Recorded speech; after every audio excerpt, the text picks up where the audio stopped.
ustedes vieron en lo que les llegó a sus correos, estaba pegado en el colegio también. En tiempos difíciles, familias unidas. Esa es la intención que le queremos dar.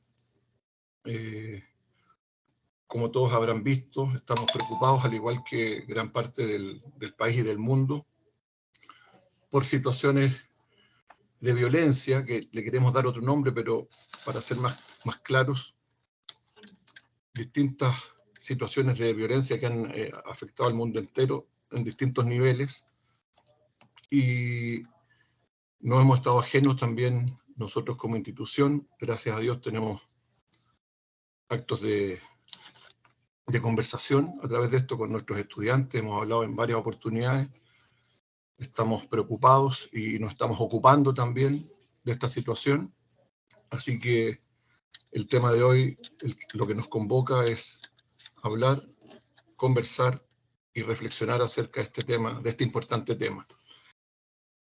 Y para eso tenemos un invitado de categoría internacional, que es Rodrigo Villegas, que es psicólogo, apoderado también de nuestro colegio, hace 7 años, su hijo está en sexto básico.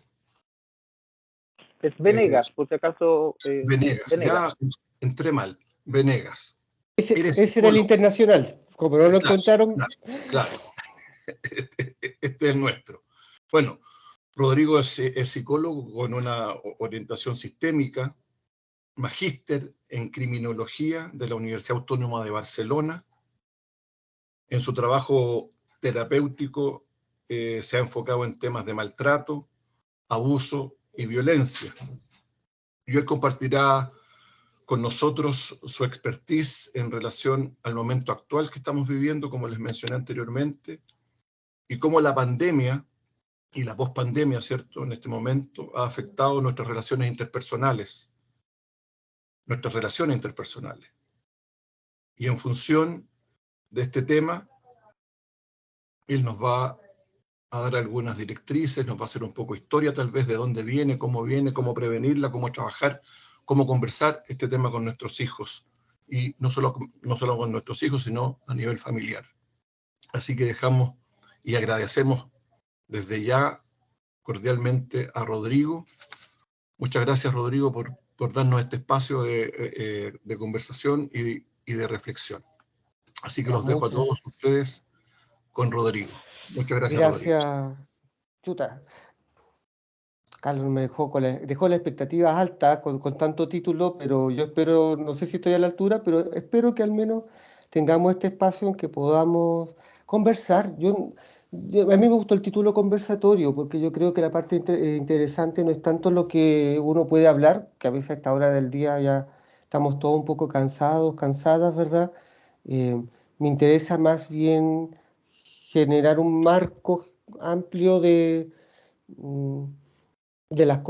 para tratar de entender qué nos está pasando y qué le está pasando a nuestros hijos después de 2 años de pandemia, 3 años, una guerra en Ucrania y ahora un virus de mono, me lo vi recién, pero era una viruela de mono, algo así.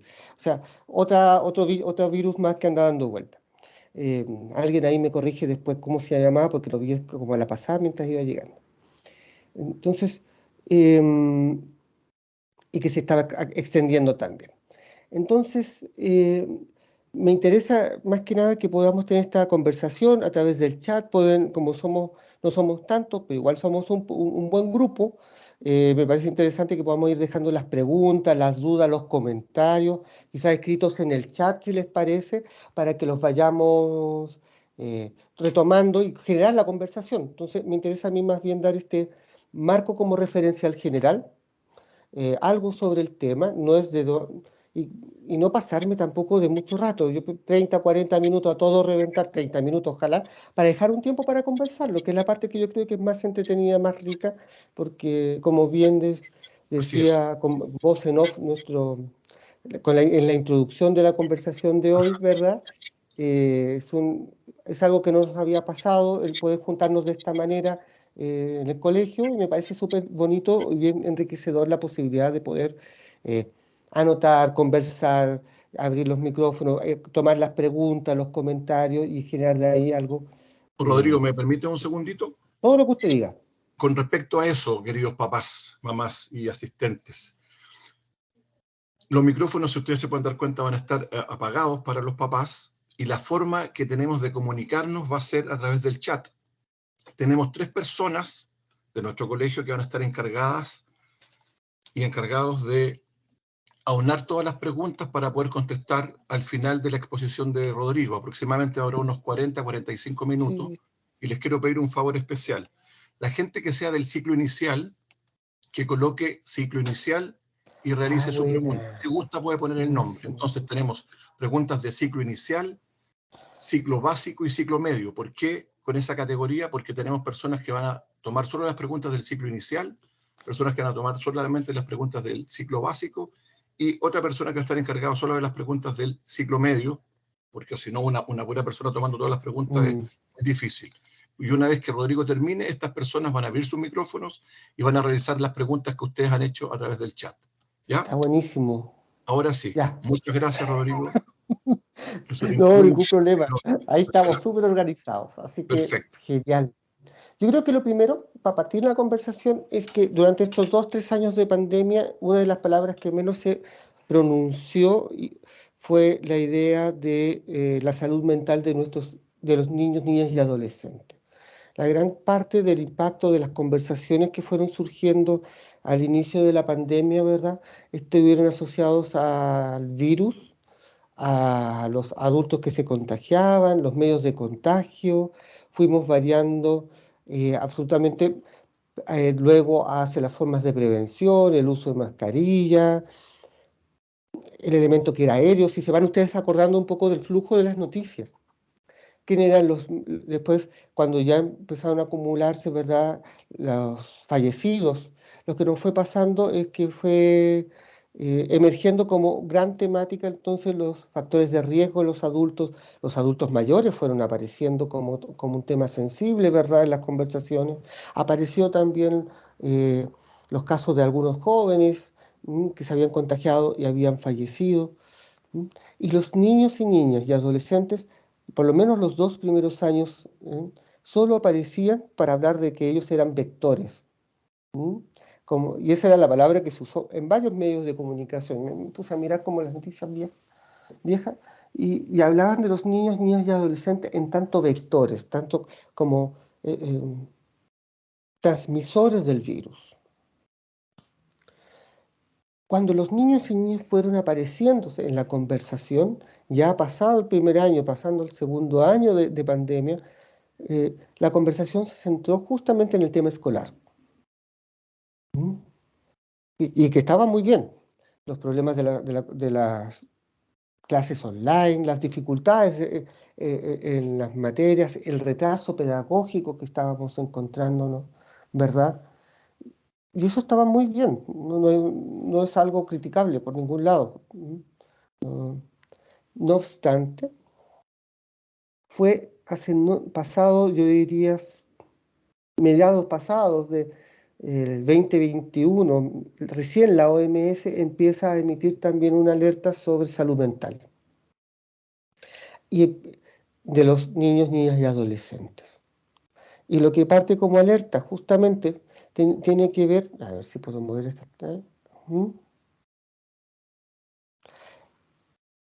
Este elemento que está aquí.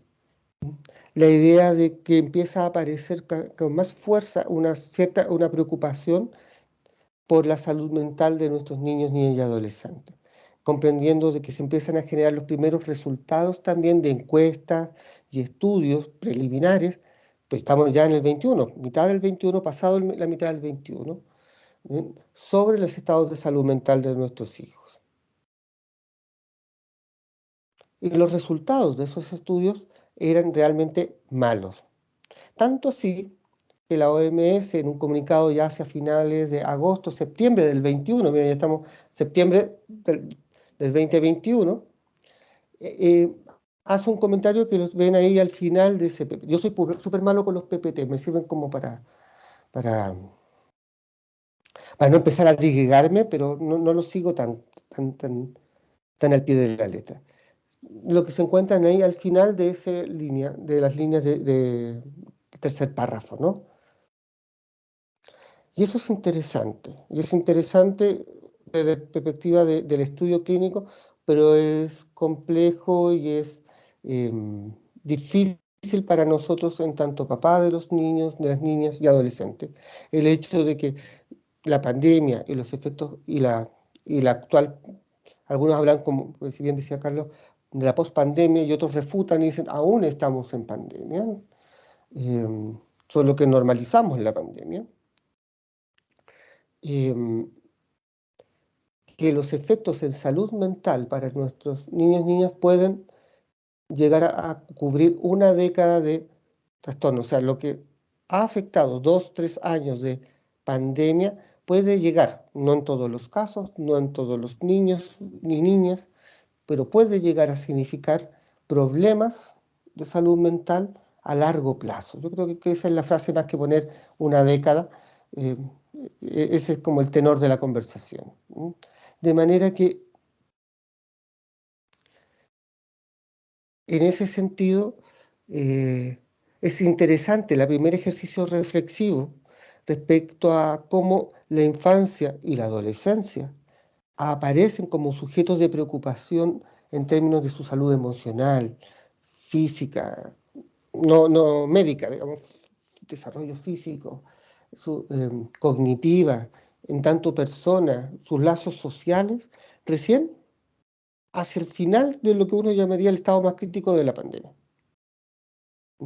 Cuando ya empezamos a tener los efectos del daño. No durante el proceso de pandemia donde podríamos haber hecho algo, pero estábamos en un momento de crisis y quizás lo más importante, ¿se acuerdan? Eran los encerrarnos en las casas, no sabíamos bien cómo se contagiábamos, cómo se sostenía el virus. Entonces ha ido mutando rápidamente los temas de conversación.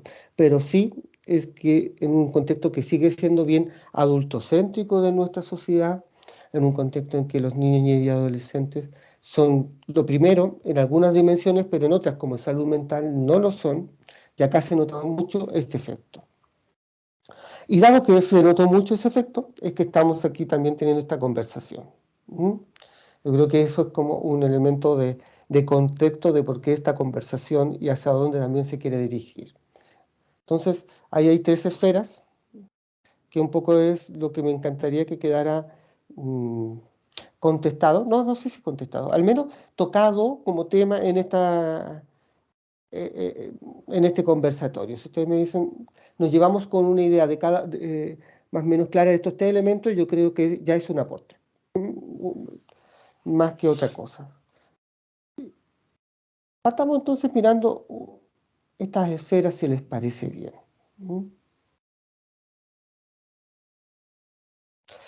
Yo les decía en un principio que hacia mediados del 21, principios del 22 ya, siguiendo con esta estructura más cronológica de la conversación, se fueron desarrollándose estudios de salud mental.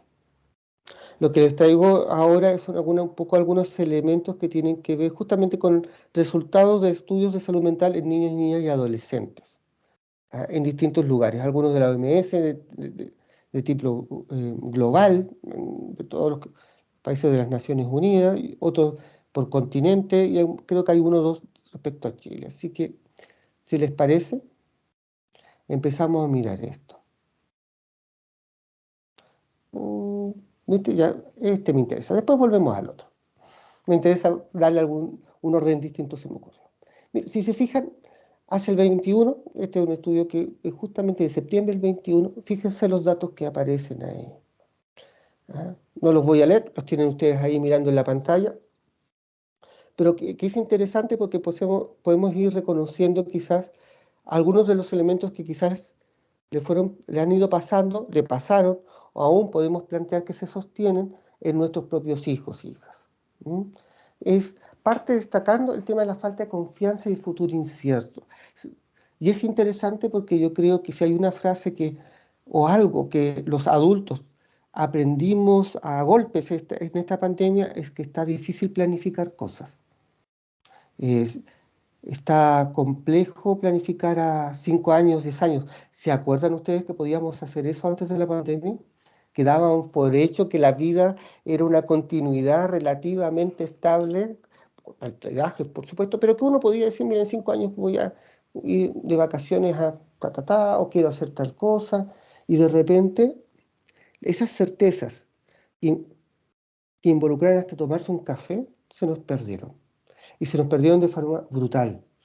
Y esa pérdida de confianza de las condiciones básicas de existencia, voy a estar vivo, cómo es que no vaya a ser que me contagie, no puedo salir a la calle. Hubo un tiempo que no podíamos salir a la calle, ¿se acuerdan? Después habían días. Hoy día salimos con mascarilla. Hay gente, yo he tenido pacientes en que están sintiendo no es un trastorno de ansiedad propiamente, pero sí ansiedad a la ausencia de mascarilla. Como que están así como conversando con nosotros, y capaz que alguno de ustedes también le ha pasado, a mí sí me ha pasado, conversando y de repente ni mascarilla. Pero estoy dentro de la casa o estoy como que, chuta. Y es un segundo como de pánico como la mascarilla. Más de alguno de ustedes quizá le pasó. A mí sí me pasó, sí me ha pasado. Entonces, tenemos memes de esas cosas, de hecho.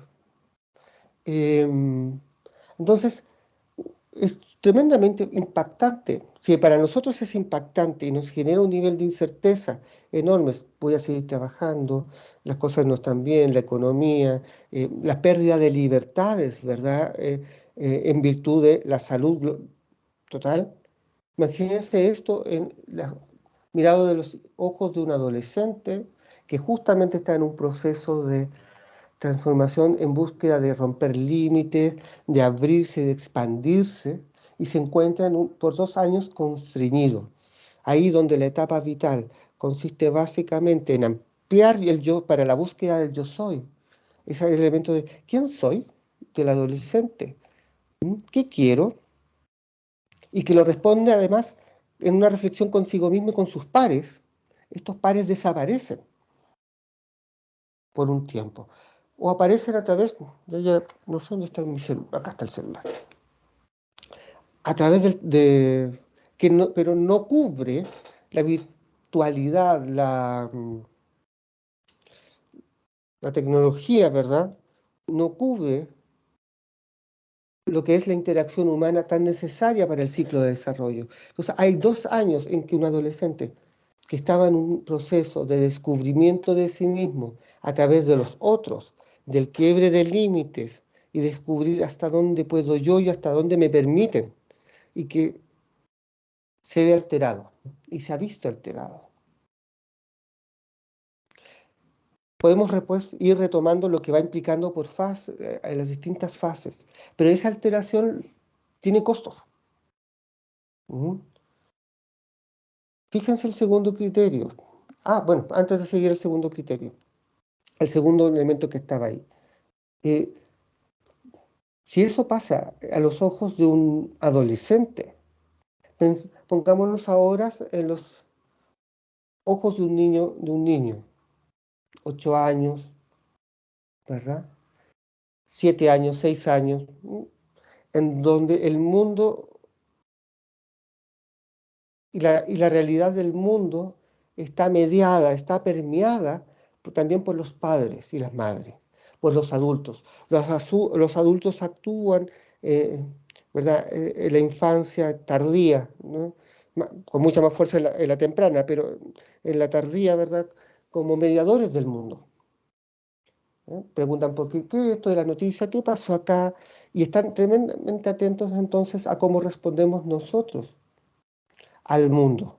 ¿Es un mundo amenazante? ¿Es un mundo en que puedo confiar? ¿Es un mundo...? Esa pregunta se responde a partir de mirar a los padres y la respuesta que nosotros damos a ese mundo. No es directa, en general. Y estos niños que su realidad está mediatizada por nosotros, se encuentran con unos nosotros, adultos, estresados, tensos, inciertos en el futuro, a veces con pérdida de trabajo, con pérdida de familia, con Y entonces se construye también un mundo incierto, un mundo atemorizante, un mundo complejo. Y así podemos seguir con el tema de la tristeza. Si se fijan, yo pondría los problemas conductuales en un nivel distinto. Los problemas conductuales son más bien una respuesta de conducta. ¿Ah? Los problemas conductuales son un modo de responder a esta incerteza del mundo, a esta frustración y rabia de la expansión que se encuentra contrañida, a la... ¿Mm?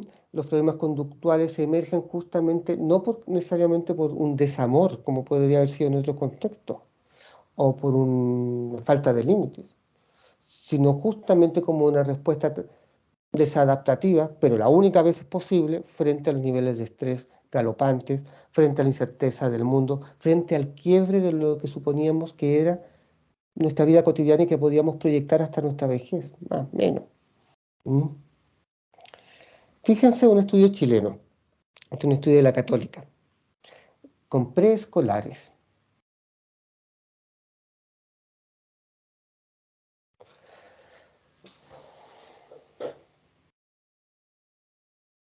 Nuevamente, si se fijan, lo que nos vamos a encontrar son... Hay un término más bonito, pero no me puedo acordar cuál es el término bonito. Respuestas reactivas, son reacciones a, son modos defensivos. ¿Mm? Desafío, llanto, dificultades para dormir, peleas, dificultades para concentrarse. ¿Mm? Son modos de responder a un mundo que está absolutamente, que les cuesta comprender, que les cuesta adaptarse, pero les cuesta adaptarse y entender porque recordemos, son preescolares. Con mayor sentido aún, el reflejo de la existencia del mundo es a través de los ojos nuestros, de los padres. Y en ese sentido lo que reflejamos nosotros es esta ansiedad, esta angustia, que no es culpa, no estoy diciendo que sea culpa nuestra, o sea, los únicos que yo he visto que no están angustiados son mis pacientes que tienen rasgos psicopáticos, pero de ahí todos los que no son psicópatas hemos pasado porque es una reacción natural frente a una situación de pandemia, estar estresados, estar tensos, estar agobiados. Y esto los niños lo toman y ven el mundo desde ahí y reaccionan a ese mundo.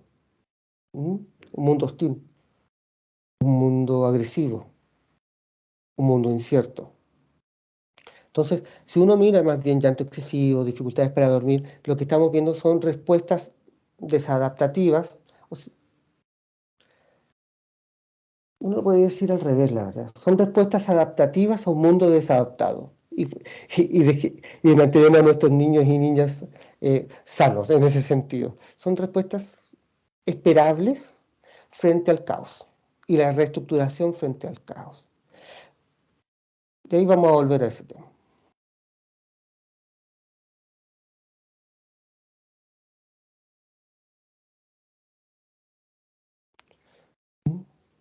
Se fijan cómo de cierta manera se están repitiendo en distintos estudios macro formas de responder al problema.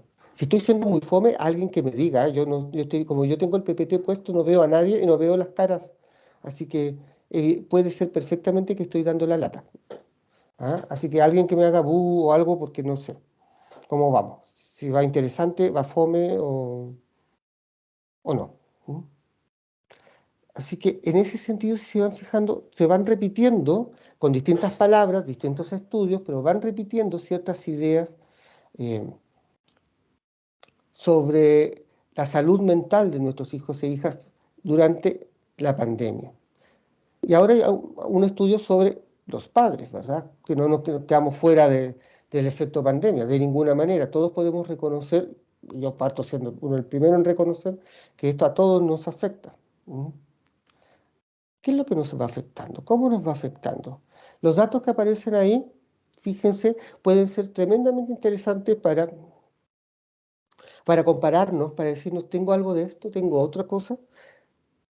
Las encuestas hechas de salud mental a padres, ¿no? Porque hay encuestas de población general, pero las que están orientadas quizás a los temas, a los padres, eh, arrojan este elemento.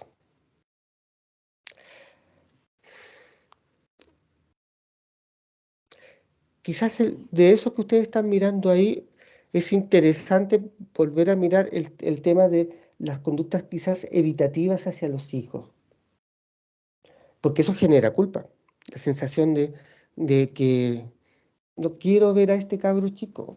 O sea, lo veo como está rabiando, está pataleteando y no tengo la capacidad de, de tolerarlo, de poder sostenerlo, porque yo no quiero verlo, no quiero ver peleas, no quiero ver rabia, no quiero escuchar. Entonces, no es solo una conducta evitativa en relación a- al hijo, si lo quieren, propiamente tal.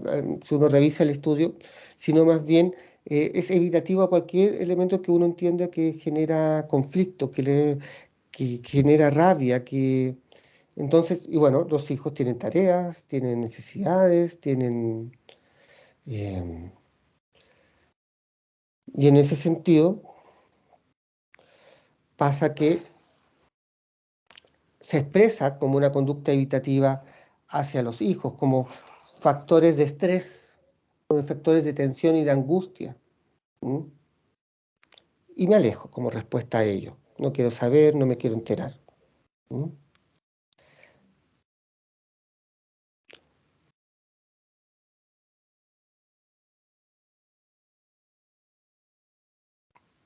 ¿Vamos bien hasta ahí? Espero que sí. Si no, ustedes me van diciendo. Por favor, me van avisando. ¿Ah? Entonces, es interesante esa conducta evitativa porque quizás alguno de ustedes puede reconocer, ¿verdad?, que eso es parte de lo que les pasa o que nos pasa. Puede reconocerse en eso. Vamos mirando la siguiente. Vamos a tomar de nuevo la población adolescente, me parece interesante. Después podemos ir conversando y viendo cómo por edades esto se va manifestando de forma distinta según el ciclo de desarrollo. Pero ahí tienen un listado de 11 elementos que se han identificado con claridad como efectos de indicadores y locales señales de alto estrés pandémico. No se hace la diferencia, al menos yo no la he visto con claridad como de adolescente, preadolescente, más bien como infancia, adolescencia. Así que puede que los que tienen quinto, sexto, séptimo, ¿verdad? Perfectamente pueden caber dentro de los adolescentes más que dentro de los sintomatologías de los niños, niñas. Así que si ¿qué es lo interesante de alguna manera de esto? Creo que eso es ahora quiero volver a otra cosa que este es el que me interesaba. Ya, hasta para ver los PPT soy desordenado. Un elemento que es importante es que nuestros hijos, hijas, pueden tener estos síntomas, pueden haber tenido estos síntomas. Y hay un elemento que es importante, pueden aún tenerlos y pueden desarrollarlo en un futuro. Los factores una de las características del estrés es que es acumulativo, por tanto no es solo un evento en particular el que gatilla el florecimiento sintomatológico, sino que se van acumulando y, y tiene varias formas de expresión el estrés. Una es como una curva de Gauss, que es como una campanita, ¿verdad? Se acumula, se acumula, se acumula, se acumula el estrés. Llega a un punto que es como una meseta, como la parte arriba de la campana,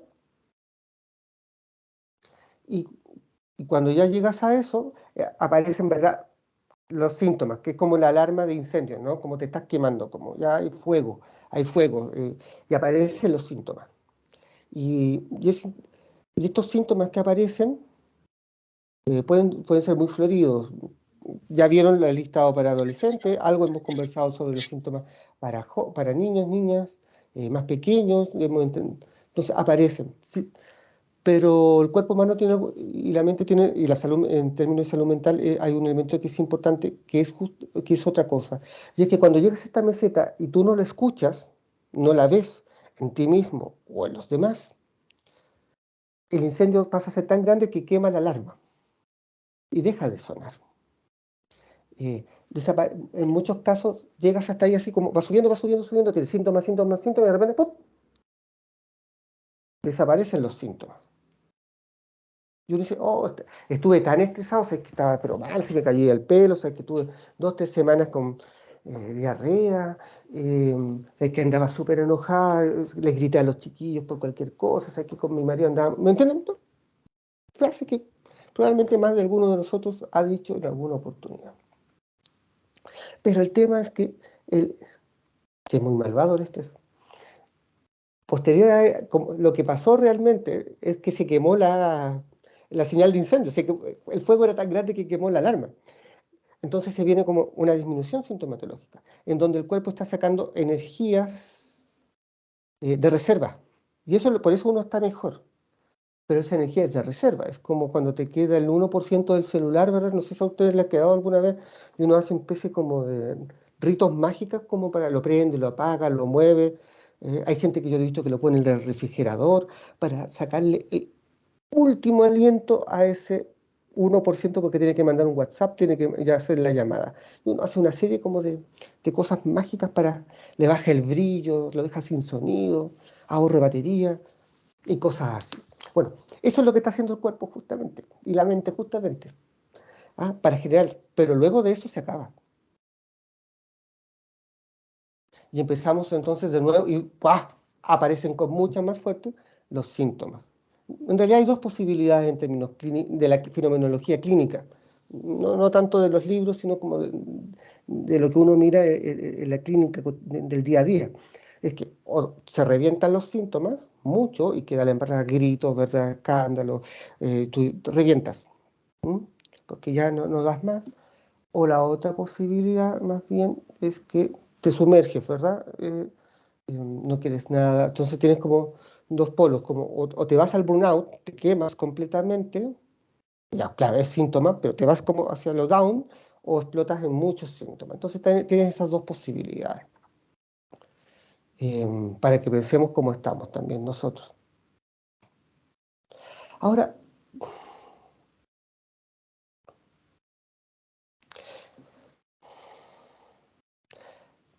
quiero justamente retomar un elemento que me parece importante y que... ¿Cómo voy de tiempo? ¿Alguien me puede decir? Yo, no, como estoy viendo el PPT, ni idea si voy en 45 minutos. No, Rodrigo, vas en 36 minutos, 35, 30 minutos aproximadamente. Ya, me quedan como 10. Perfecto, ya, con eso me voy regulando. Gracias. Claro, se agradece. Ya. ¿Por qué ahora tomo a los papás, a nosotros, a los adultos, a los cuidadores? Porque también pueden haber abuelos, pueden haber tíos en una casa. Entonces pongamos los cuidadores como palabra. Y es porque, tal como esto que estamos conversando, que les pasa a nuestros hijos, nos pasa también a nosotros. Y ya vimos que para los más pequeños, digamos, hasta los preadolescentes, el mundo pasa por nosotros. Y los preadolescentes y adolescentes, el mundo se les contrajo. Pero entonces nos vuelven a mirar a nosotros. Ahora el mundo, que era ese mundo que estaba allá afuera, es el mundo de la familia. Y ahí donde tendrían que haber mirado hacia otros, vuelven a mirar a sus padres. Se vuelven irrespetuosos, desordenados, tratan de romper los límites, tratan de subir de nivel, ¿me entienden? Hacen una serie de elementos, se encierran en las piezas, no quieren nada, les faltan los otros con quien modularse, porque la adolescencia y la infancia, en todo el periodo de desarrollo antes de la adultez, aun cuando hay distintas gradientes de modulación, los adultos, vamos modulando las emociones y las cogniciones de nuestros hijos. Las vamos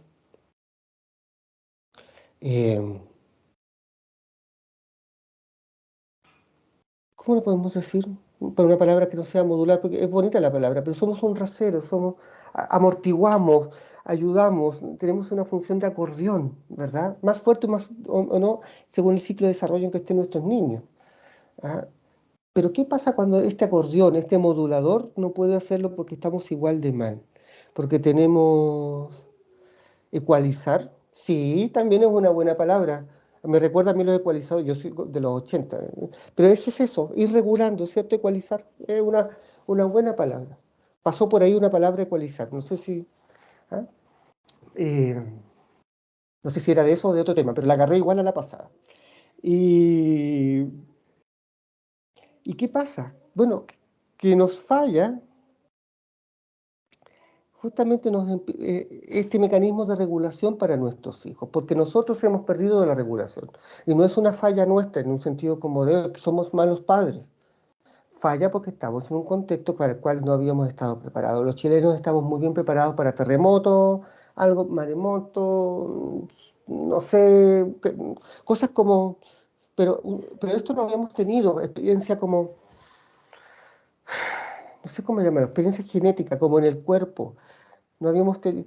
Sí, habíamos tenido el terremoto algunos del 85, otros el de Concepción. Sabemos más o menos lo que era el terremoto, inundaciones y otras cosas, pero pandemias no estaba como en el ADN. Entonces nosotros también nos desregulamos. ¿Mm? Los estudios justamente sobre ese tema dice que ahí donde ha habido más daño pandémico, daño en términos de salud mental a los niños, de los niños y adolescentes, no tiene que ver con el nivel económico, la educación de los padres, ni tampoco necesariamente con la calidad de vivienda de los padres o del grupo que cuida. Fíjense lo que dice después, sino con la percepción de los padres del problema. O sea, nuestra capacidad de modular. Ahí donde nosotros estamos ansiosos, preocupados, angustiados, con el estrés hasta las nubes, sin poder autorregularnos. Los niños, niñas y adolescentes, nosotros no podemos operar entonces como acordeón para nuestros niños. Y a todos nos ha pasado un poco eso también, en mayor medida, en menor medida. Hemos tenido dificultades para poder regularnos, para regular los. Y eso no es una crítica. Y vuelvo a decir, no es una crítica, es un hecho. Porque se nos han muerto familiares, se nos han muerto amigos, porque hemos perdido el trabajo, porque las noticias nos bombardeaban día y noche con la cantidad de muertos, hasta que lo convertimos casi en un show de televisión. ¿Recuerdan? Esta respuesta la va a tener la... ¿Se acuerdan de eso? Pues estábamos hablando también de muertos. Y eso eran familiares, hermanos, tíos, primos, padres de alguien, en alguna parte de Chile. Y lo convertimos, porque somos buenos chilenos en eso, en meme, lo convertimos en...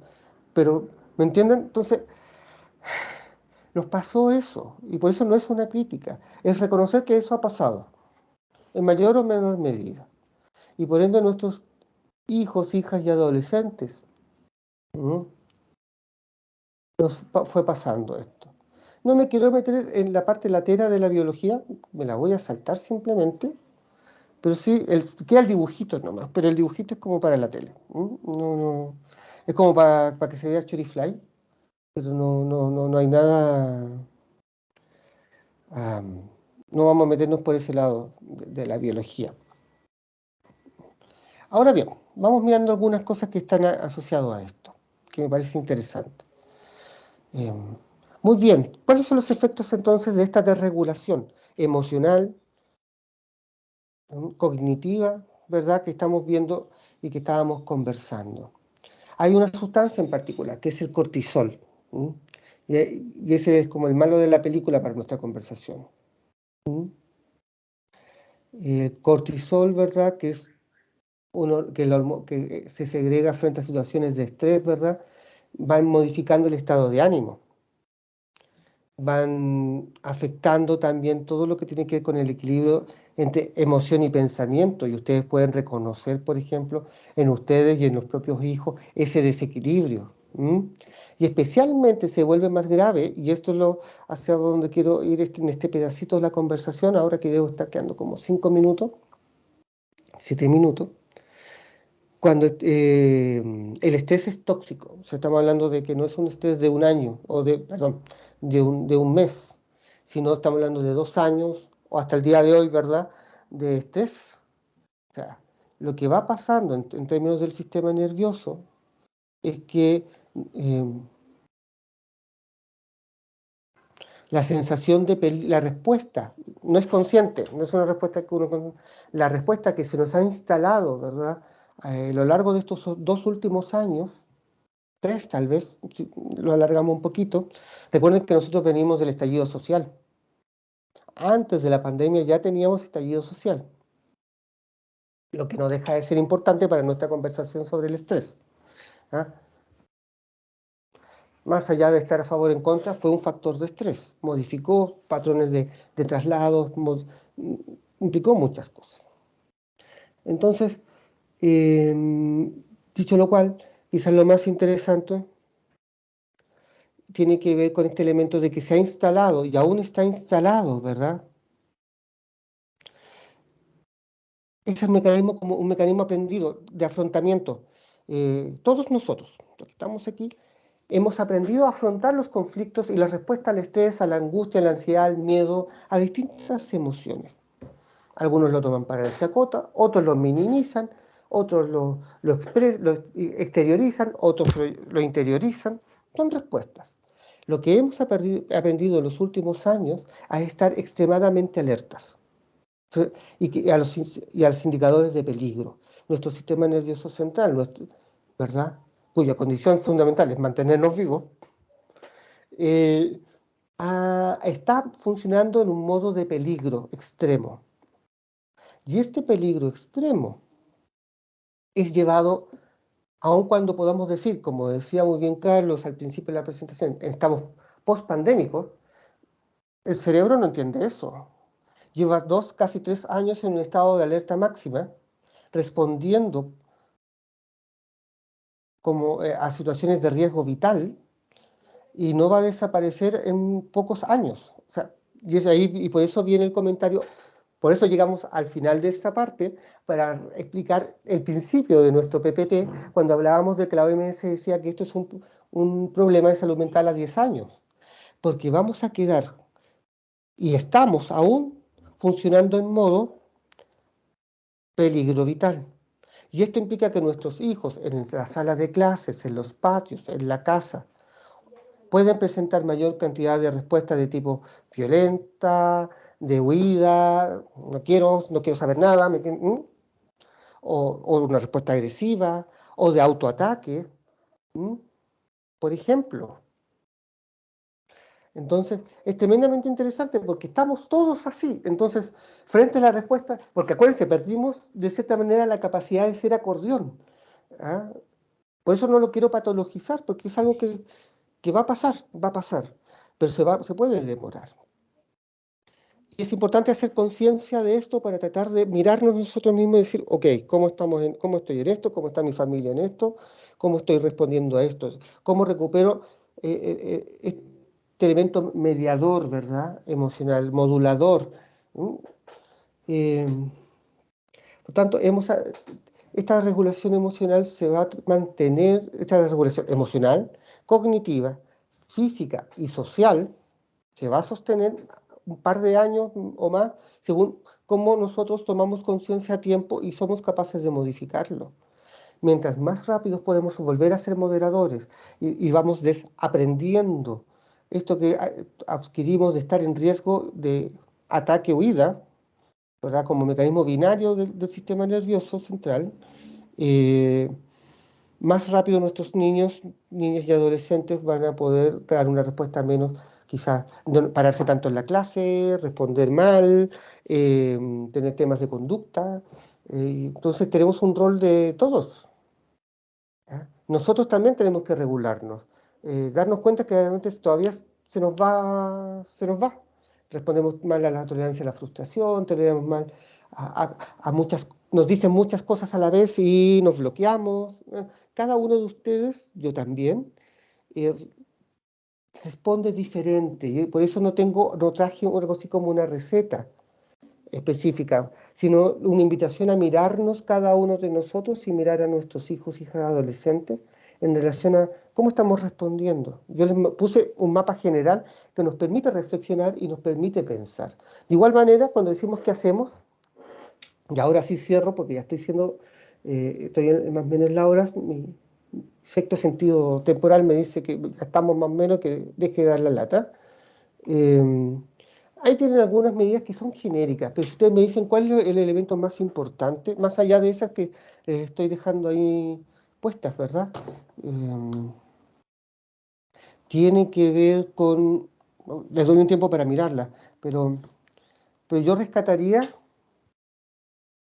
3 núcleos de moderación, 3 núcleos que tienen que ver quizás con algunos componentes que tienen que ver con la ética del cuidado, como diría una buena amiga mía, la Vinca Jackson. Que van por el lado de validar sentimientos y emociones que pueden ser de rabia,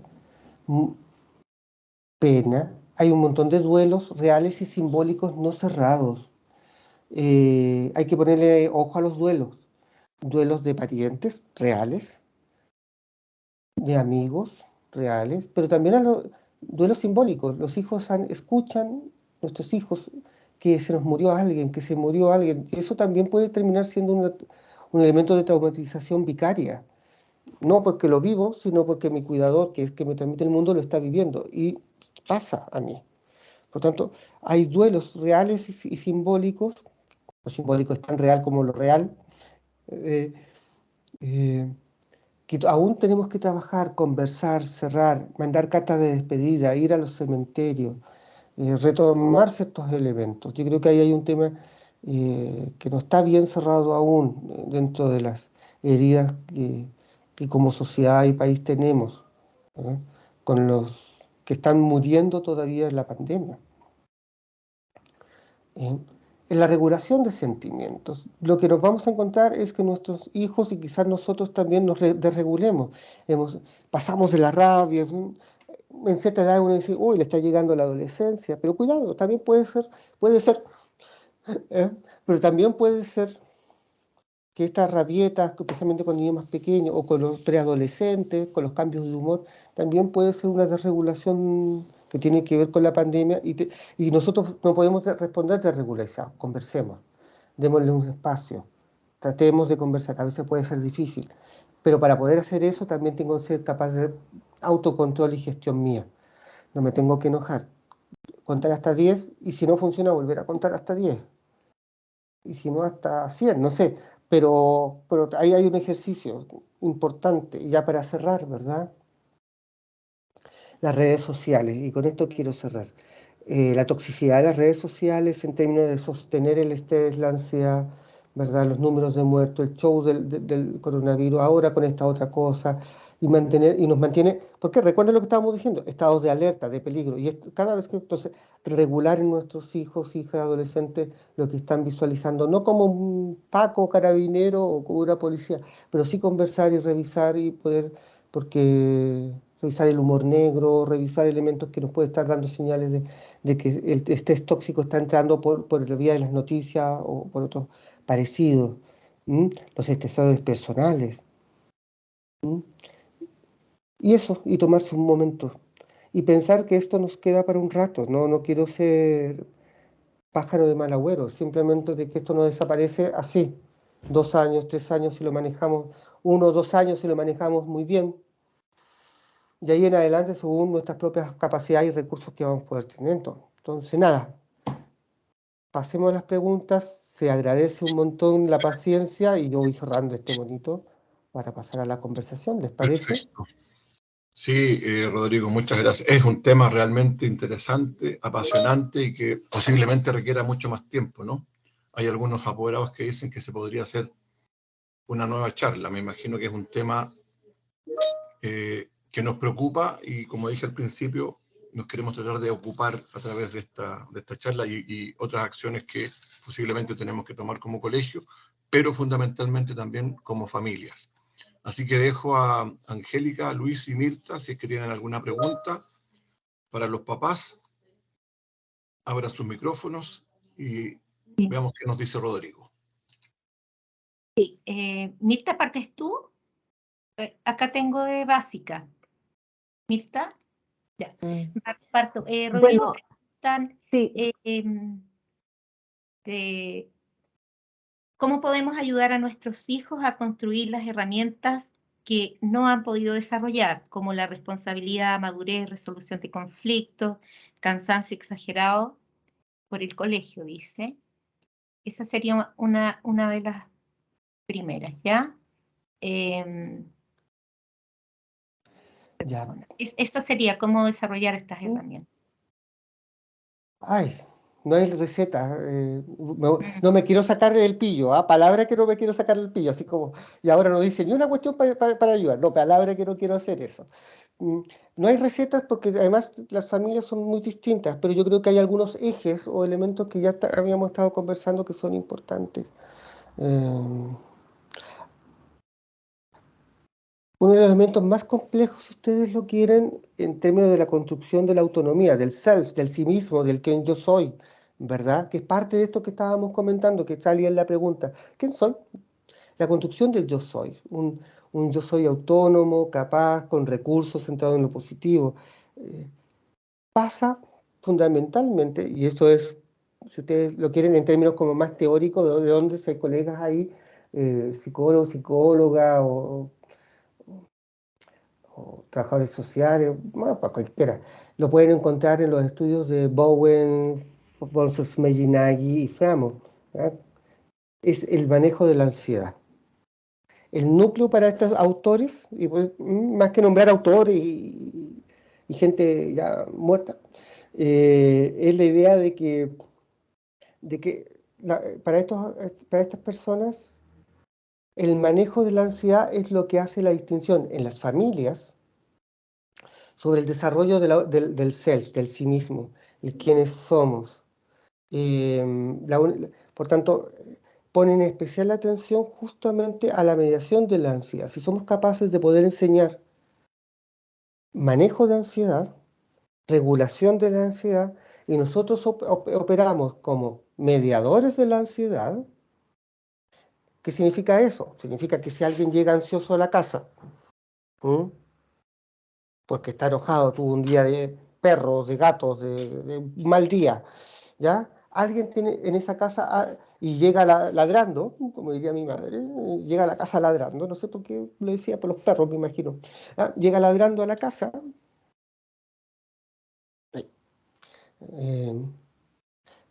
Una familia que es capaz de modular esto es una familia que es capaz de decir, tómate un té, tranquilo, ándate para allá, después conversamos, ¿me entiendes? Es capaz de modular. Alguien llega mal y es capaz de modular, porque todos podemos llegar mal. Rosana, que la veo ahí, todos podemos llegar mal, ¿no? En algún momento a todos nos pasa algo que nos tiene de mal humor, nos pone mal. Sin embargo, una familia que es capaz de ser resiliente en esto y entrega resiliencia y enseña, es una que es capaz de modular esto. Mira, ándate para la pieza, dúchate, descansa, digamos, es capaz de contener. La palabra que usan estos autores para hablar cómo se regula la ansiedad es la contención, ser capaz de contener al otro. En las familias en donde esto no sucede, no se puede contener, es una familia donde familia, pareja, esto puede ser pareja perfectamente, o sea, la violencia o las separaciones también tienen que ver con la falta de contención. No nos vamos a meter por ese tema, pero vámonos por el lado de que estaba conversando recién y que tenía que ver con esto de ahí donde no hay contención de la ansiedad. Llega enojado o llega el hijo de mala o responde mal y todos empiezan a responder mal. A la ansiedad se responde con más ansiedad. Y nadie está regulando esa ansiedad. ¿Se entiende? Entonces, no sé, inventemos. No veo, Javier, pues mi hijo, no está presente, así que lo vamos a poner de ejemplo. Está preadolescente, llega enojado, ya no sé qué, y imagínate la familia Venegas Guzmán, no puede controlar la ansiedad. Y que entonces, oye, pero ¿qué te pasa? ¿Por qué llegáis así? Oye, yo te voy a preparar. ¿Me entiendes? Y todos empiezan a hablar y ahí, y todos se enojan. Una familia que contenga, en cambio, y eso es interesante, porque eso significa que ¿qué está aprendiendo el chiquillo? A solo reaccionar, a reaccionar, a reaccionar, y no a regular y a moderar, a modular. Nadie del grupo está siendo capaz de enseñar a modular. No digo que es fácil, no dije la palabra fácil, no le estoy vendiendo a nadie ninguna receta fácil, pero esa es la estructura con la cual uno puede enseñar a modular, y cuando hicimos modular y por tanto a regular la agresividad en el colegio, en la casa, a regular un poco los componentes, es enseñar a modular la ansiedad. Y uno puede detectar en el hijo de cada uno y en uno mismo cuando está ansioso. Las señales son diferentes. Hay gente que cambia de ánimo, hay otros que empiezan a mover la patita, el típico del lápiz, ¿no? No sé si usted, no tengo ningún lápiz aquí, pero aquí tengo el lápiz. Empieza a jugar con el lápiz, hay otros que se las dan de bateristas de rock y empiezan a hacerle hay gente que empieza a romper cosas, cada uno sabe cómo se expresa en el cuerpo. A mí me pasa, no sé ustedes, pero mi señal es que yo hago así. Y me suena como vidrio molido, es que y eso me permite regular, sé que ando, pero cada uno se le expresa distinto, a algunos en el hombro, le empieza a doler el hombro, ahí veo a Lorena que se hizo así como la pasada, así como, ¿viste? ¿Viste? Sí, así es, estoy nombrando a tu mamá por ahí. Entonces, pero puede ser eso, a otro le pica o se le cae, de repente ve que se le cayó más pelo que otro, no sé, cada uno de ustedes tiene una señal y es importante identificar la de ustedes y la de los hijos, para decir, este chiquillo está ansioso, hay que modularlo. Oye, ¿por qué no hacemos y lo sacamos de ahí y hacemos algo? ¿Me entiendes? Y eso aprende. Y eso es un aprendizaje para toda la vida, porque situaciones de ansiedad va a tener de aquí hasta que se muera. Y la dejamos instalada. Rodrigo. Ya, suponía que era una respuesta corta y sí. partí con la charla de modulación de ansiedad. Ya. Rodrigo, se agradece, los padres están agradeciendo, muchos de ellos, tu charla, muchos están interesados en lo que tú estás planteando acerca de cómo mitigar estas problemáticas, las dificultades que están enfrentando los niños y niñas. Y surge aquí algo así como, ¿cómo es el término, dice, enseñar a modular la ansiedad? ¿Cómo se modula la ansiedad?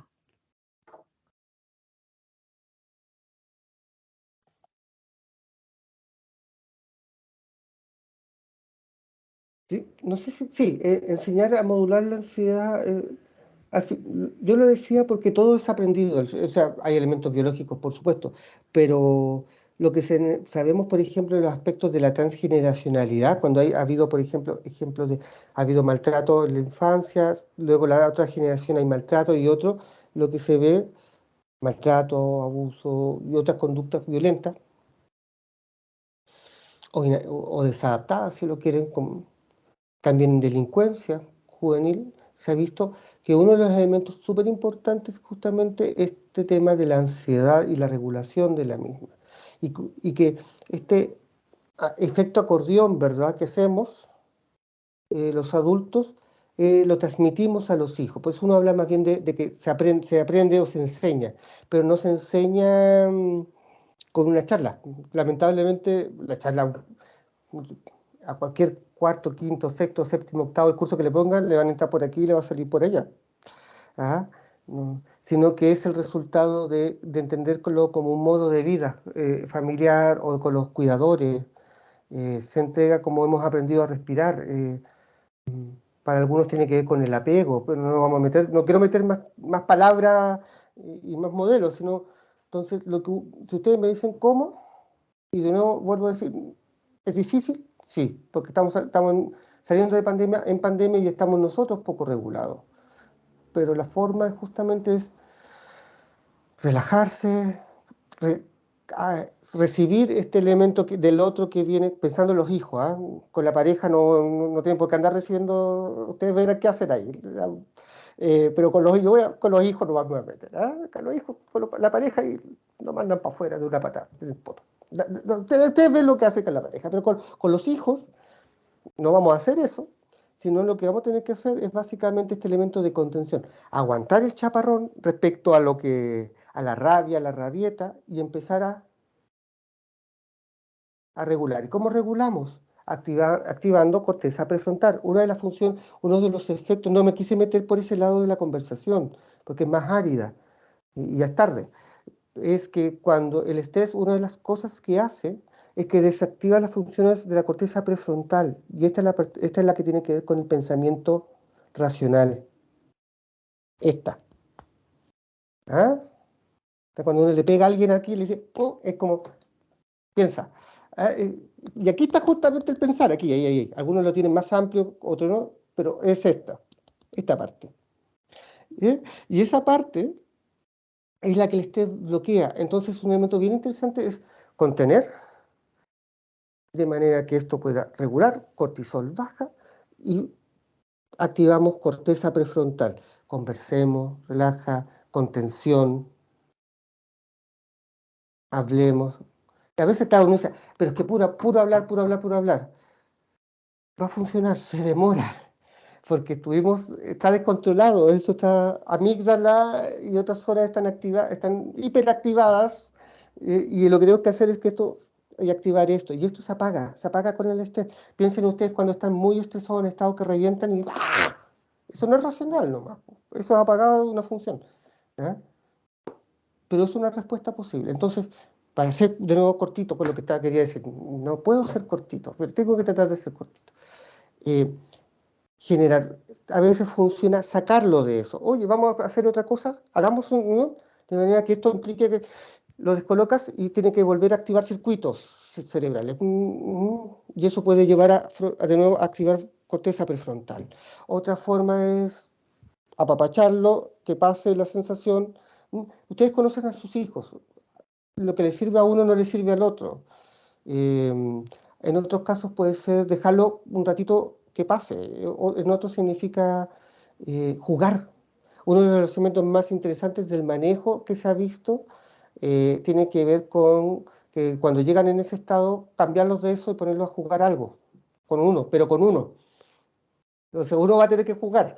¿Eh? No sirve pasarle no sé, aquí tengo la tableta, ¿no? La tableta. Porque en el juego lo vamos a modular nuevamente. Vamos a generar otras sustancias, serotonina, que es un inhibidor del cortisol y lo va a eliminar. ¿Me entienden? Tenemos que encontrar en cada uno de ustedes, no sé, Mario, Juan Ramón, la Caro, la misma Angélica, todos los que hemos tenido hijos, en cada uno de estos hijos, ¿qué es aquello que nos permite modularlo? ¿Qué es eso que lo saca de esta conducta? Por un ratito, y lentamente lo vamos a ir ampliando. No es mágico, pega, lamentablemente. No. Eso, cortito. Chuta, no me salió cortito. Rodrigo, inicialmente, bueno, de todos los chats, la mayoría es para agradecer tu excelente presentación. Muy agradecidos por la instancia y por tu disponibilidad de cómo has tratado el tema. En enseñanza media, que es la parte que me corresponde, resumir las preguntas. Hay varias referidas, y la vamos a concentrar en una sola, referidas a cómo retomar la exigencia académica. Sienten que sus hijos han bajado las notas, sí. Hay preocupación por ese tema, y hay un estrés respecto a la exigencia que el colegio puede hacer. Otro papá pregunta que si también la sociedad somos parte del problema al pensar que podemos funcionar de manera normal como si no estuviéramos en pandemia. Estoy súper de acuerdo. Voy a partir por la última y de ahí agarro la otra, ¿ya? Sí, pero la voy a ir, no le voy a sacar y la última de enseñanza media tiene que ver con la vulnerabilidad. Si es bueno que nuestros hijos nos vean vulnerables también y contarles lo que nos pasa. Sí. Ahí están las tres preguntas. Gracias, Luis. Sí, estoy pensando. Ya, perfecto. Además me distraje porque por la ventana veo a mi hijo siendo así. Sapeando, ¿viste? Así que... Ansioso. Está ansioso. Cree que es reunión de apoderados. Tienes que salir a contenerlo, Rodrigo. Claro. Entonces, pero es interesante porque justamente vamos a partir por la última, ¿no? Yo creo que sí, yo creo que es importante vernos vulnerables, pero también vernos... pero también es importante transmitir cómo transmitimos la vulnerabilidad. Es distinto decir, sí, me duele porque se murió un amigo del trabajo por este tema del COVID, entonces tengo pena, y entonces voy a andar quizá unos días con pena y después vuelvo, y eso es una forma de mostrar que uno puede sentir y cómo se reorganiza. Yo creo que la vulnerabilidad mal entendida es cuando uno muestra ser débil, pero no muestra cómo se sale de ahí.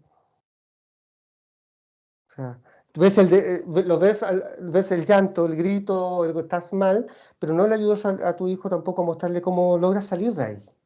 Entonces, yo entiendo la vulnerabilidad como sí, no somos de acero, hijo, sorry.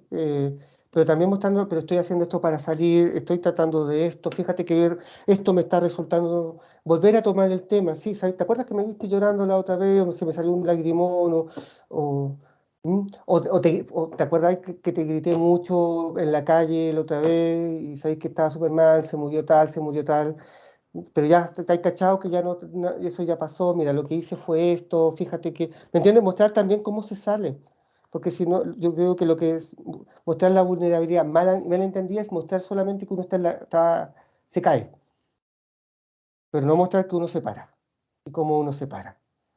Entonces, sí, mostrarse vulnerable me parece fantástico, pero también mostrar cómo uno se va parando, porque eso también le sirve a nuestros hijos aprender. La otra pregunta tenía que ver, la del medio, si estoy como de atrás para Sí, la adelante. sociedad. O Si sea, vivir como que todo es normal y no estuviera en pandemia, ¿será parte del problema? es parte del problema. O sea, estamos en una sociedad muy loca. O sea, en que cada uno tendrá su perspectiva de lo mismo, pero al menos pensando como en términos psicológicos, los mensajes eran muy contradictorios. Mostraban cifras de muertos en aumento, nos volvían al trabajo, en otros momentos pasaba. ¿Me entiendes? Había muchos mensajes muy contradictorios sobre qué se esperaba de uno, por una parte. Si usted recuerda, lo otro es que cuando hay mucho estrés, uno pierde la memoria. Yo creo que si ustedes no te recuerdan todo lo que pasó en la pandemia, pero había momentos en que cada autoridad decía cosas diferentes, o decían todo lo mismo, pero después hacían otra cosa.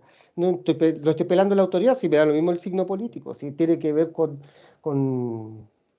tipos de respuesta, y uno además tenía que eso traerlo a la casa y ver qué hacía. Entonces, y ahora, hoy en día, es como decía Carlos, como ya se pasó la pandemia. Estamos en la post-pandemia. No, pero se sigue muriendo gente. Seguimos con eventos de cuidado. Entonces, seguimos en pandemia. Va cambiando, ¿verdad? De pandemia va a ir convirtiéndose en algo como el resfrío, la gripe, pero la gripe mata gente, mucha gente en Chile. Entonces, como no debemos disminuir el estudio que mostró un epidemiólogo ayer, no, hoy día, Basigalupe, claro, mostraba que las 3 comunas con mayor cantidad de COVID en estos momentos es las 4. Ñuñoa, Providencia, Vitacura y Las Condes. Los cafecitos, juntémonos a tomar el cafecito. Sí. Entonces, viste, ya, para los que son hipocondriacos ya en estos momentos están sintiéndose un poco mal. Está como empezando a doler la cabeza a alguien en este grupo. ¿Ah? Entonces, pero eso es efecto también de mensajes contradictorios. Como decimos que aumenta, vamos para la 5ª ola, pero los cafés siguen habiendo. Entonces no hay como una sola línea. Entonces es súper difícil también para los hijos mostrarles cierta coherencia y nosotros actuar en coherencia. Entonces sí, absolutamente, una sociedad que está muy disociada en eso también, en su emoción, en su cognición, un Chile que está complejo en eso también, pues, sí, es verdad. Y la última. La exigencia. ¿Cómo podemos Sí. volver a La exigir a exigencia nuestros académica. hijos Ahí me voy a a meter nivel académico? académico. Sí, o Ven con sea, preocupación ese tema algunos es que es papás. complejo, absolutamente. Yo creo que pasa, y está pasando no solo en el colegio, las universidades, yo trabajo universidades, además de la clínica, en posgrado, en la Católica de la Chile, y se ve en posgrado y se ve en pregrado también. Primero que las notas pasaron de 6, 8 todo un curso de la universidad a 4 y tanto. O sea, la evaluación online eran evaluaciones grupales. Lo online era grupal. Las pruebas en la universidad eran grupales y varias veces salieron ejemplos de descubrir hasta empresas que entregaban las respuestas, así como que le mandaba el profesor las preguntas, estas se mandaban a una empresa, te las mandaban listas y tú pagabas a una empresa y te respondían las pruebas. ¿Ah? Eso pasó en la Católica. Había y después, como había un software, también inventaron un software para eso, ¿no? Si el chileno por sacar lucas de algún lado, ¿no? Entonces, voy por dos dimensiones en eso. El nivel del online al presencial, ya presencial 100%, no lo que tuvimos, por ejemplo, en el Angel, que tuvimos un periodo como yo llamaría de transición, pero, ¿verdad? El año pasado como lo dividimos por el tema del aforo y todo eso.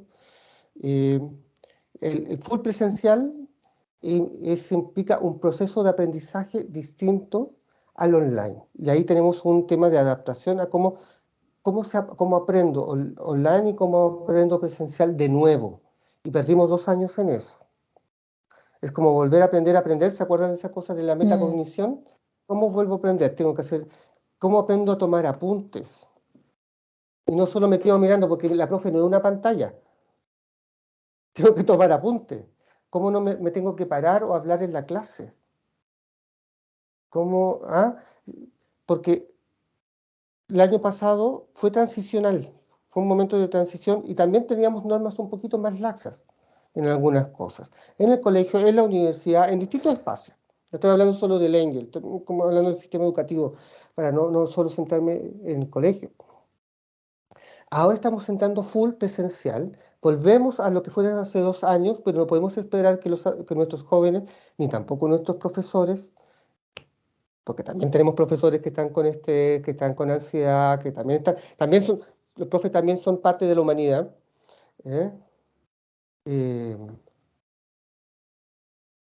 Entonces, también están viviendo situaciones complejas y en ese sentido estamos todos todavía en un proceso de adaptación de cómo aprendo, cómo se aprendía presencial, cómo eran las reglas de funcionamiento, no pararme. Acuérdense que cuando era online, y ustedes eran online, uno simplemente de repente estaba el profesor hablando y uno se iba a preparar un sanguchito. Yo tenía clase con mis estudiantes a las 8 de la mañana en la universidad y tenía 170 cámaras apagadas y probablemente 170 cabros durmiendo en su cama, escuchando al profe por los audífonos o roncando. Una vez a uno se le quedó abierto y estaba roncando. Nos reímos muchísimo de él. Debo decir que eso no era una práctica pedagógica, pero sí, está el profesor hablando de repente así que entonces yo creo que hay un proceso en que estamos volviendo y el estrés bloquea, como decíamos, ¿qué bloquea? Corteza prefrontal. Teniendo estudiantes estresados, es poco probable que sean reflexivos y estén pensando. Y el estrés limita los elementos de todo lo que tiene que ver con la frustración y la tolerancia a la frustración. Me sale mal el ejercicio y lo hace a la profe, a la casa, Entonces necesitamos darnos cuenta, tanto los apoderados, los estudiantes, como también las instituciones escolares, que estamos en un proceso no sé cómo llamarlo, en educación, ayúdenme ustedes que son profes, como de apresto, como de volver a entregar, no sé si es la palabra, por favor me van, como de preparándolo, porque quizás nos vamos a demorar todo el semestre o todo este año en recuperar estudiantes. Los procesos de aprendizaje, el cómo aprender, el cómo comportarse en la sala, en no responder a la tolerancia a frustración, que la profesora le diga, oye, no sé, Rodrigo, siéntate. ¿Me entiendes? Como regula, y eso es regula la emoción. Y entonces los profes también van a tener que hacer un ejercicio de acordeón también de modular. ¿Por qué respondiste así? ¿Por qué hiciste así? porque lo complejo es responder a eso sin modulación. ¿Y cómo es aumentar la ansiedad? No sé, yo estoy hablando del sistema educacional en general, no estoy hablando de ningún profe, no estoy hablando de nada de eso, por favor, para que nadie se... ¿ah? Es como, ya Rodrigo, anda sentante, afuera, anda a hablar con Marco. No moduló nada, y aumentó la ansiedad. Ay, pues ese cabrón ya es mucho, Marco tendrá que ser el ogro, pero, o el Marco de cada colegio que haya, o el Juanito, o el que sea, el nombre que le pongan a que esté a cargo de esa función. Eh, pero sí, y eso pasa no solo en los colegios, las universidades están exactamente igual. Mis estudiantes de posgrado, de magíster, o sea, colegas míos, responden, pero... Y son colegas, po. Y es como, ya, pues, regúlate. ¿eh? Eh, y son colegas. O sea, todavía estamos en un proceso, yo creo, y eso es importante considerar, de apresto, de recuperar metacognición, cómo aprender a aprender, de recuperar hábitos de estudio, de aprender algo tan básico como mantenerme sentado la mayor parte del tiempo poniendo atención en la sala, porque tuvimos 2 años en que no estuvimos así, y el año pasado fue un momento súper transicional. Yo no lo hago valer como lo mismo que estamos ahora, no es lo mismo, para nada. Yo creo que los profes también lo sienten, en todos los colegios y en todos los lugares. Entonces, por eso vuelvo al tema de la regulación emocional, y vuelvo, no porque sea lo único que sepa, no es por eso, es porque de nuevo es el agente más clave dentro de lo que estamos conversando. Si regulamos estrés, si regulamos ansiedad, activamos corteza prefrontal y vamos volviendo a eso. Listo, ya no digo más porque ya es como la hora muy, muy tarde. Lo último, Rodrigo, una mamá dice, si nos equivocamos por el estrés y se nos pasa la mano, ¿es bueno pedir disculpas a nuestros hijos? Sí, a mí se me ha pasado la mano y estoy dando esta charla. Si una cosa no quita lo otro. Yo me he pillado en momentos de tensión como, ¿me entienden? Y después como, nada que ver, no tenía pie ni cabeza la respuesta. Y uno pide disculpas. Y no solo disculpas, porque la disculpa, y de nuevo, hay tipos de disculpas. Si la disculpa, así como, oye, ¿ustedes han escuchado disculpas así? Pues como, Sí. ya, perdona. Y esa cuestión, cualquier cosa menos una disculpa. ¿Ah? Una disculpa es explicar por qué la reacción, por qué fue inadecuada, cuál habría sido la conducta adecuada, ¿me entiendes? Y pero tampoco culpógena, si tampoco se trata de quitarse el estatus de papá, que uno de repente tiene que poner normas, ¿sí? La idea no es quitar la condición de poner normas, es, ¿sabes qué? Me equivoqué, mira, yo no te tenía que haber respondido así, más allá de que yo venía con algún tema de aquí, que allá, de no sé qué, esta no es la respuesta, ¿ya? Y eso es una disculpa con explicación, no solo la disculpa, sino explicar qué es lo que estaba mal y cómo tendría que haber actuado.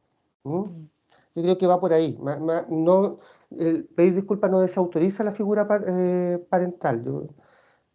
Lo que sí desautoriza es cuando es una disculpa que es como entregarse, soy lo peor, soy lo más mal. Eso sí no corresponde, ¿me entiendes? Porque eso te desvalúa como figura parental y tú tienes que seguir poniendo las normas.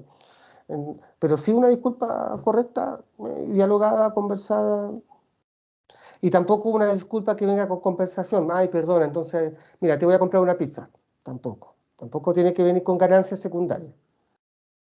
Porque si no aprendemos que cada vez que, entonces yo estoy esperando algo no, lo que tienes que esperar es la disculpa sincera nomás.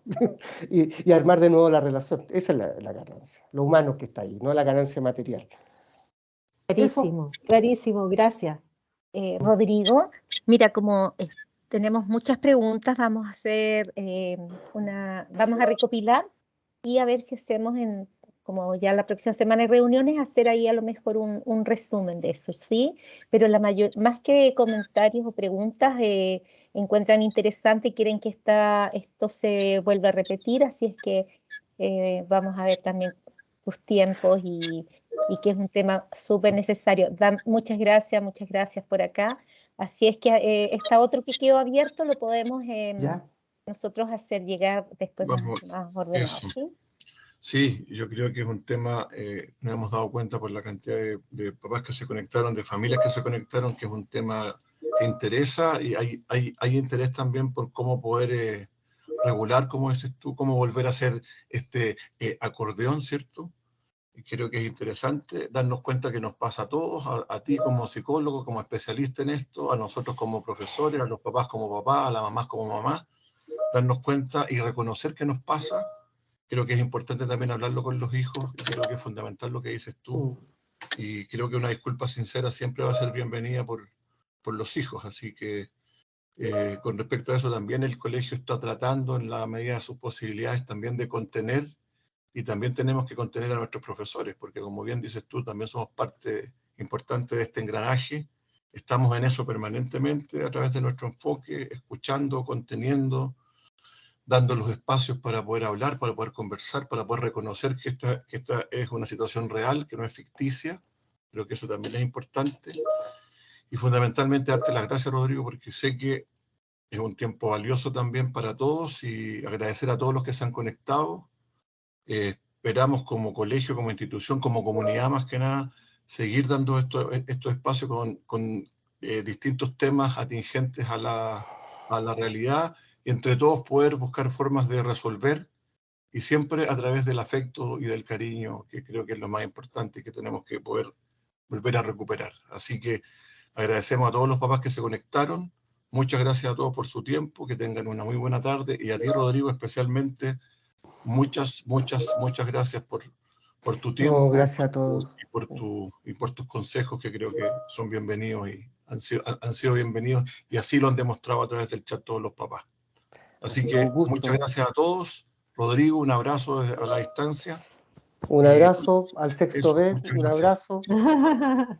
Exacto. Están Y- haciendo... Gracias, Rodrigo. Sí. Listo, un Sigamos abrazo a todos y a conteniendo. todas.